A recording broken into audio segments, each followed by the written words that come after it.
The Olympic cauldron was lit in Tokyo today, 2 weeks ahead of the Games opening ceremonies, to much less fanfare than past games.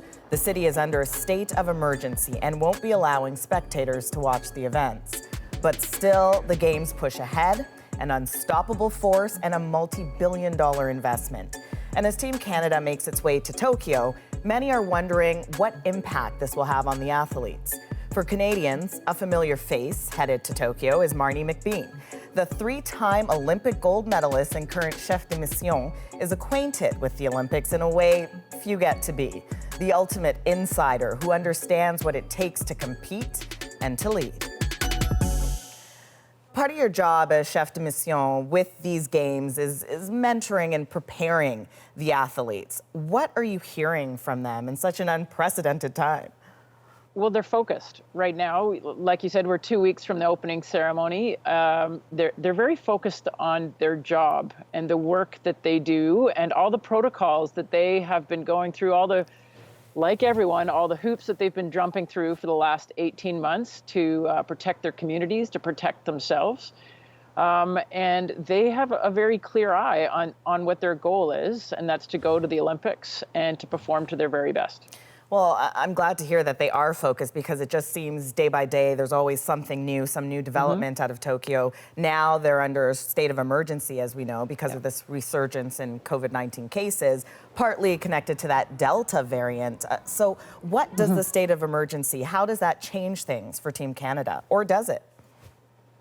Yeah, so the way I see it is there's two populations that will be in Tokyo for the Olympic Games. There is, and I'll talk first about the in the bubble population, and that's the athletes. So the state of emergency, I don't mean to sound callous, but the state of emergency doesn't affect what's going to happen inside of the bubble. And that has been for over a year, been going to happen under strict protocols. Originally, and it was without a vaccine, but now we're very grateful that the athletes from around the world, because of the Pfizer-BioNTech IOC partnership, the population inside that Olympic bubble is going to be 70, possibly 90% vaccinated, and ideally with both vaccines. So there's a potential that it'll be the most heavily vaccinated city in the world.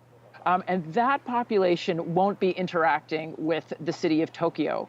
So the state of emergency and the no spectators in the stands, that's really protecting the people of Tokyo from the people of Tokyo, because there is no movement between that barrier. What about the piece that means athletes will be competing without spectators? Here's what one athlete had to say about that.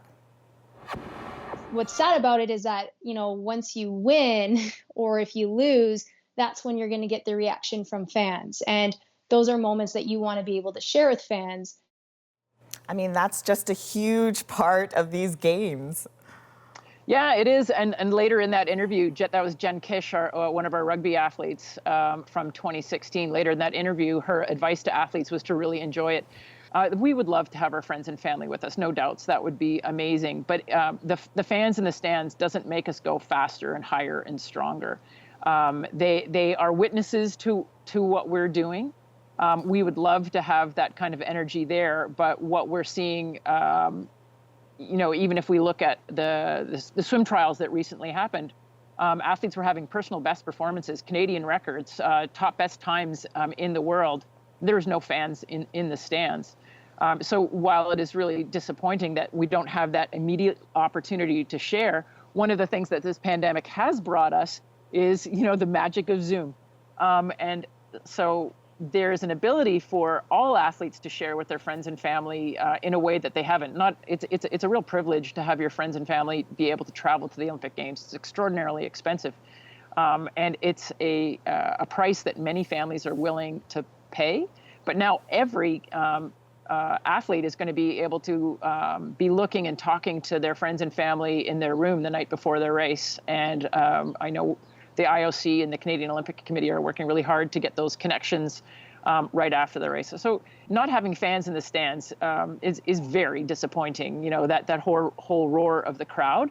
But athletes have been training to perform. This is their work and what they do. And, I was a rower, and It's a 2,000 meter course, and for 1,500 meters, I didn't hear anybody, and I didn't go faster because I got closer to the grandstand and I could suddenly hear what was going on.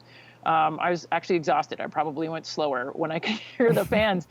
But athletes are professional at what they're doing, and Jen definitely had some incredible moments jumping up to her family after the performance of her game. They weren't part of the performance during the game for her, though. Yeah. Well, safe travels, Marnie, and we wish you and Team Canada the best of luck. We'll be rooting for you. Thank you very much.